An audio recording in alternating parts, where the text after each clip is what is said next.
Hello, YouTube. Welcome back to another episode of my show. Last time I mentioned I had dealt with bullying growing up, and I know it's a cliched topic now, but I just wanted to share what happened to me growing up. When I was little, things were pretty good, you know. I made it through kindergarten, okay. I didn't have a lot of friends in kindergarten, but I was 6 years old. I was having fun. First grade is where I really started to experience bullying for the first time. I remember that was the first time in my life that kids were actually mean to me, you know. Some were kids I didn't even know, and others were kids that had been nice to me in kindergarten, you know. Not. It wasn't horrible, I suppose, but it was bad enough. In second grade, those kids they continued. Third grade just got bad. Third grade was terrible. In the third grade, I had, not only did I have kids that would bully me, they would call me names, and they'd push me when we'd be out at recess, and they would just be mean to me. I had this awful, awful woman as a teacher who, she used to let the other kids make fun of me. And if I would get mad, she'd send me to the principal's office. But nothing would ever happen to the others. This went on all year long. It sucked. I remember a conversation. The teacher told my principal and my mother that she woke up in the middle of the night, many nights, having nightmares that I was going to hurt somebody. I was never a violent child, ever. But this woman, I think she just had a guilty conscience because she was such an evil person. Old and 1 foot in the grave anyway. Wicked. I can't imagine that if she had been 100 years younger, that she would have never found a man to love her, because she was such an evil woman. She was a terrible person. I'm pretty sure she's dead now. I'll have to look that up, because if she is, it'll make me happy. It'll make me very happy. So I move into the 4th grade, and the bullying kind of subsides a little bit, honestly. And then in the 5th grade, it kind of picks up again. And in the 6th grade, it was terrible. I had another teacher that was just hateful to me. I remember one of the kids in particular that was the biggest bully. He was a terrible person. Well, this kid, he liked to make fun of me. I was the object of his torment. He'd call me names. By the time I got into 6th grade, I had gotten a little chubby. This kid would make fun of me just ruthlessly every day. And it was sad because I had to be in all these classes with him, and he just never stopped. The administrators wouldn't do anything because they just wanted to say how unfortunate his life had been, and they felt sorry for him. Teachers didn't do anything. And this awful teacher I had in the 6th grade, I remember in a class, she let this kid who was bullying me stand up in the middle of class. We had an assignment where we had to write a storybook, and we had to share it.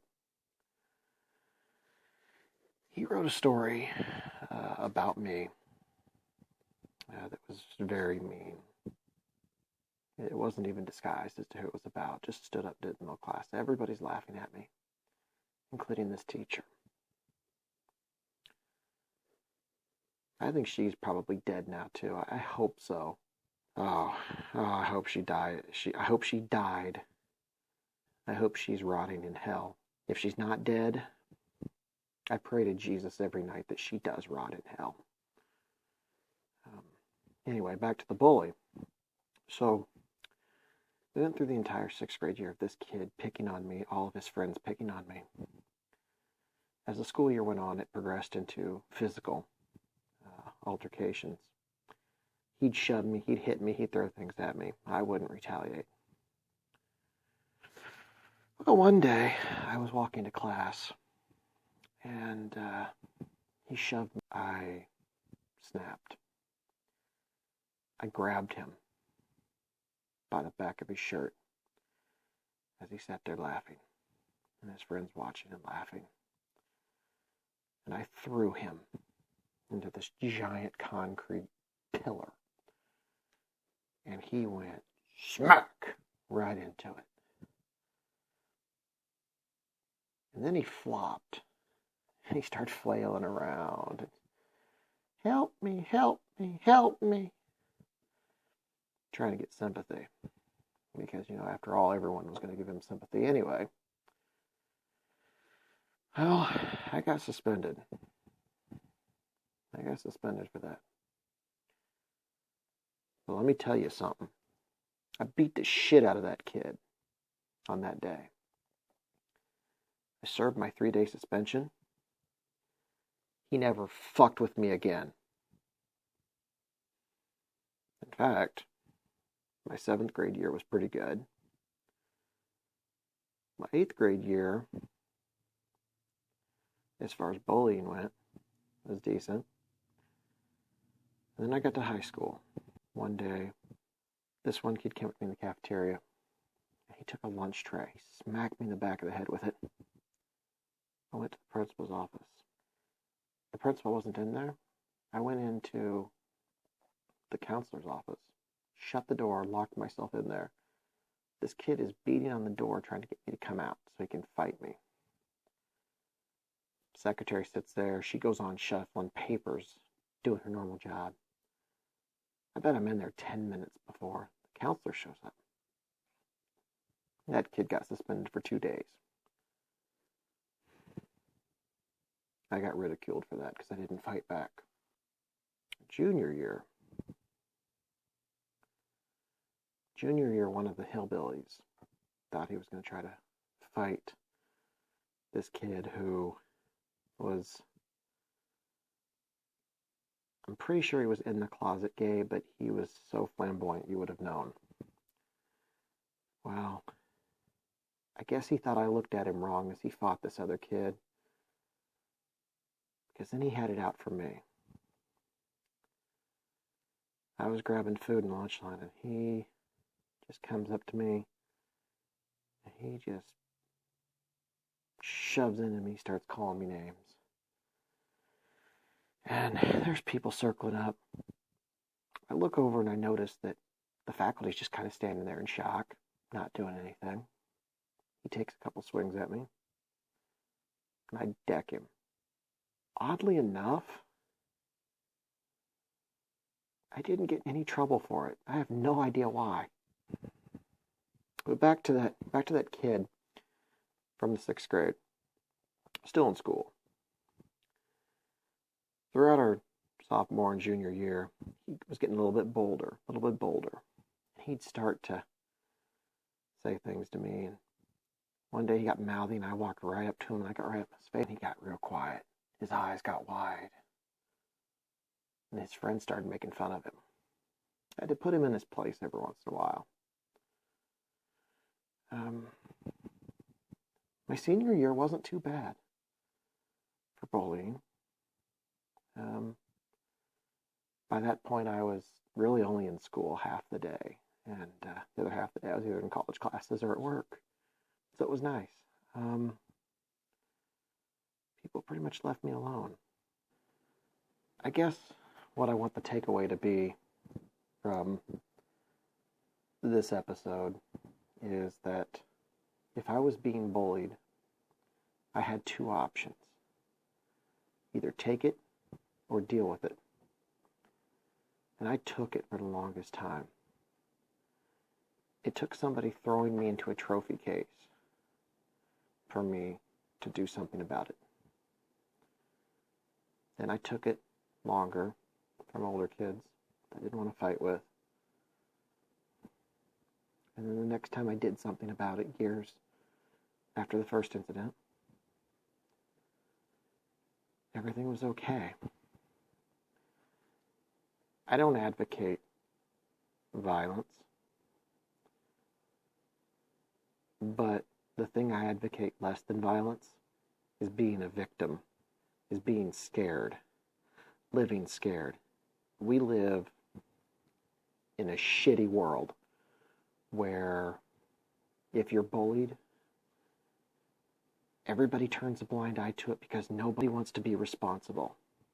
Administrators don't want to be responsible for handling the bullies because they're afraid they're going to get sued by somebody. Nothing is done until it's too late. It's always the form answers from the school people, the superintendents, the principals. We didn't know there was bullying. We had no evidence. There wasn't this. Excuses, excuses, excuses.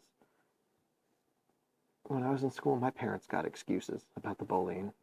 It was one excuse after another. 20 years later, the excuses still haven't changed. The only thing that's changed is that bullying has gotten worse. When the school system's not there to help you and to keep you safe, you have to keep yourself safe. If somebody is bullying you, if they're picking on you,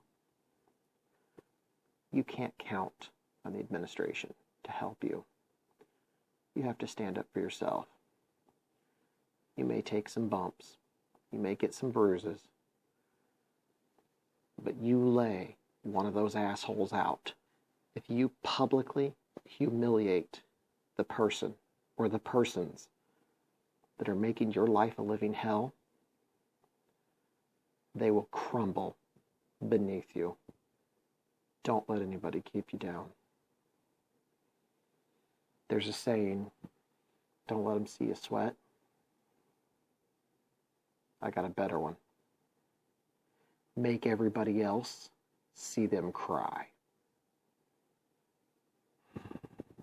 Anyway, that's my show for today. It may be absurd, but it's my life. See you next time.